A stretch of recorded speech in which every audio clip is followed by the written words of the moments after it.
शादी होगी तो साले शिशुपाल के साथ होगी। बेटा शादी होगी तो भगवान कन्हैया के साथ होगी। नहीं होगी, होगी, नहीं होगी, होगी। आपको नीचे आ जाओ।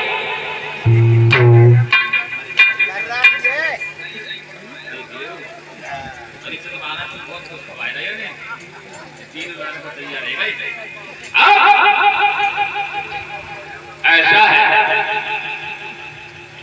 देखो शादी होगी हमारी साली शिशुपाल के साथ। बेटा अब भी मान जाओ बेटा मेरी बात। तब तक रुक्मिणी की मैया आ गई, बोली रुको, बोलो माँ। मेरी एक बात तो सुनो।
हमारे तुम्हारे बीच में रुक्मिणी के अलावा कोई नहीं,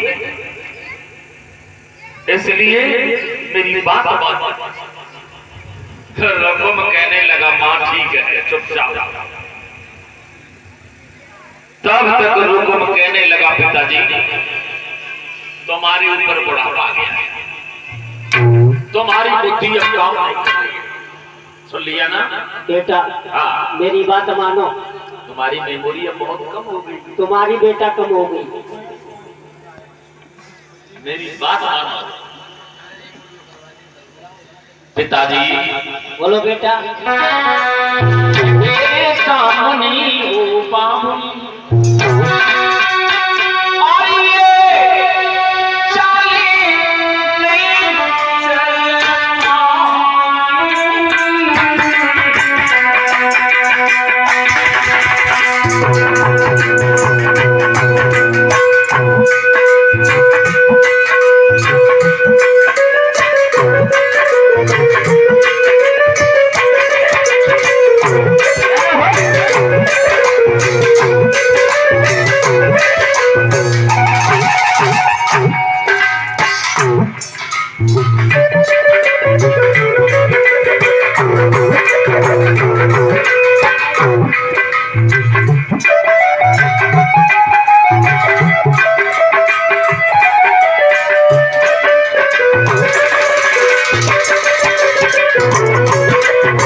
तुम्हें मालूम नहीं है, तुम्हें मालूम नहीं है बेटा।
तुम मेरी बात मानो, शादी होगी तो हमारे साले शिशुपाल के साथ होगी। बेटा मान जाओ बेटा। सब बात मान ली, लेकिन ये बात नहीं मान पाई। नाई और ब्राह्मण को बुलवाया है। नाई ठाकुर, बताइए। आप नाई हो? बिल्कुल। पंडित जी कहाँ हैं? पंडित जी ये बैठे। इधर लिख लिया। हम एक पत्र लिख रहे हैं। ये पत्र हमारे साले को जानते हो? जानते हैं। कहाँ का रहने वाला है? विदेश का, चंदेली का। चंदेली का। उसके पास भी ये पत्र थी ना। आज उसने एक पत्र लिखा है अपने साले शिशुपाल के लिए।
अपने हस्ताक्षर कर दिए।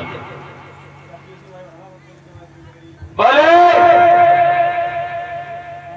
जाओ, नाई और ब्राह्मण भेज दिए।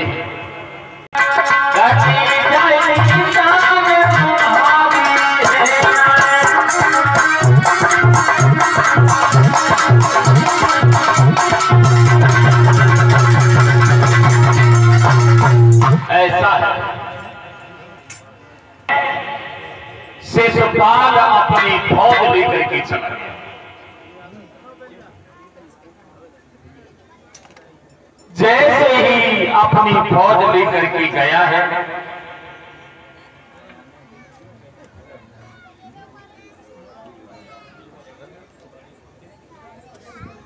आज मेरे बंधुओं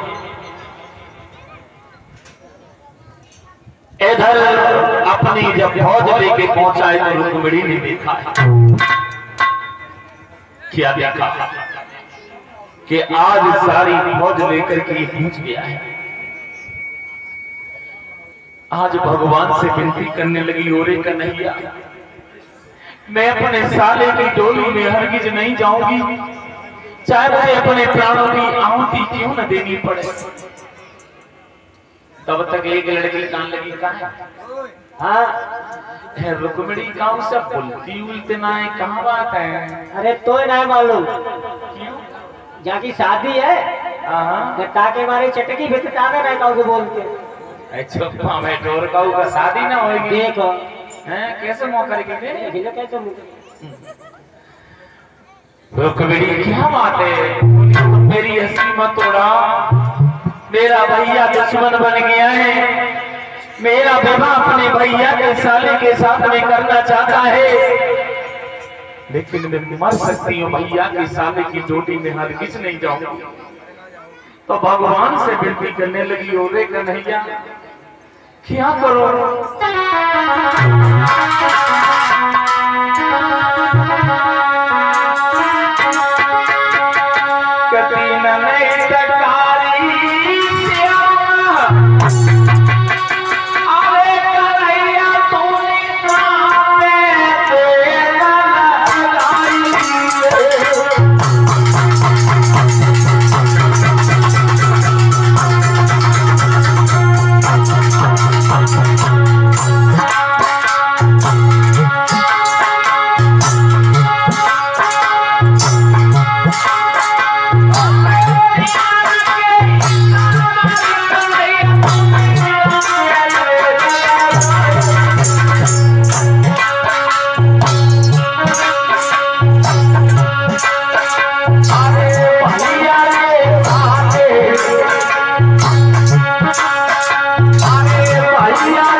मेरी रो रही है।